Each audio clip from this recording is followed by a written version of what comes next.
For more than 2 years, socialist Democrats and their fake news media allies, CNN, MSNBC, the New York Times, Washington Post, and countless others, have perpetrated the biggest political lie, con, scam, and fraud in American history. Attorney General Barr's executive summary of Mueller's report has publicly confirmed what many of us have known for a long time. The accusations of collusion between President Trump and Russia in the 2016 elections are nothing but a big lie. The Mueller investigation was massive. After tens of millions of wasted American tax dollars, the finding is succinct. Quote, "The report does not recommend any further indictments, nor did the special counsel obtain any sealed indictments that have yet to be made public. The investigation did not establish that members of the Trump campaign conspired or coordinated with the Russian government in its election interference activities," end quote. Socialist Democrats and their fake news media allies were shameless in their big lie scam that has inspired hatred against President Trump and violence against Americans who support America's foundational principles.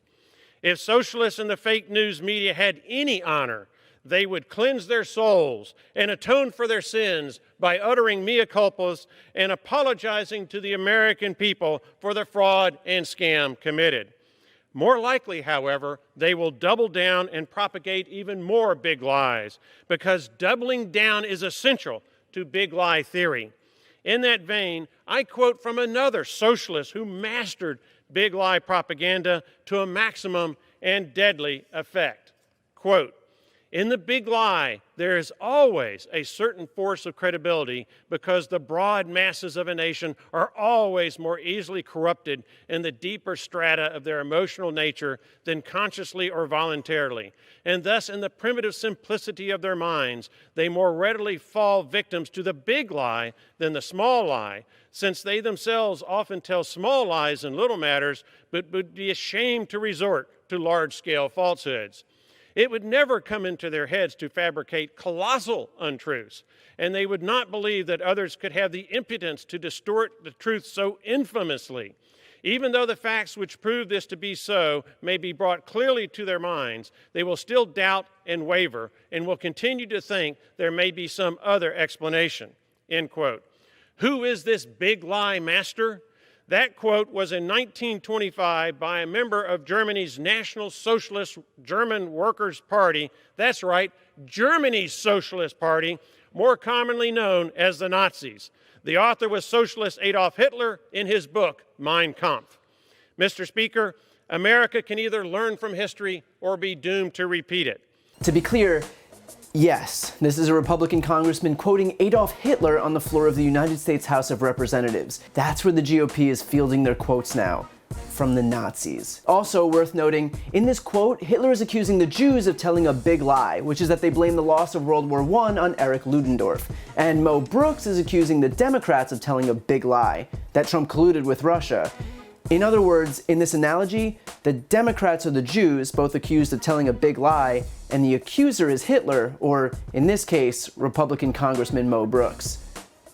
Nailed it. As for his breathless defense of Trump by invoking the Mueller report, we don't know what the report uncovered because no one has seen it. What Mo Brooks is reading is a 4-page summary written by a partisan official handpicked by Trump because of his opposition to the very investigation he was overseeing. So let's not pass this vague summary off as anything more than the propaganda it is, because if the Mueller report truly exonerated Trump like he's been proclaiming from the highest rooftops, both Democrats and Republicans would be calling for its full, unaltered release. The House voted unanimously in favor of releasing the report, and yet Republican Senate Majority Leader Mitch McConnell just blocked a resolution to do just that in the Senate. Nothing says exoneration like hiding all the evidence of exoneration. Brooks then bashes the tens of millions of wasted American tax dollars spent on the probe, which is interesting because while the investigation did cost about $25 million, it's recovered $48 million from bank and tax fraud, most of which came from Paul Manafort and Michael Cohen, both of whom worked for Trump, who billed himself as the law and order candidate. I am the law and order candidate. It really is amazing to see Republicans using whatever tenuous means possible to sanctimoniously preach about the truth, because ultimately they're running cover for the least honest president in American history. Trump has averaged a staggering 15 lies a day since he took office, for over 8,000 lies in total. So maybe Mo Brooks should have thought twice about, and I can't believe I actually have to say this, invoking Hitler to defend Trump. In fact, here's a general rule that I've found helpful in terms of quoting Hitler. Don't.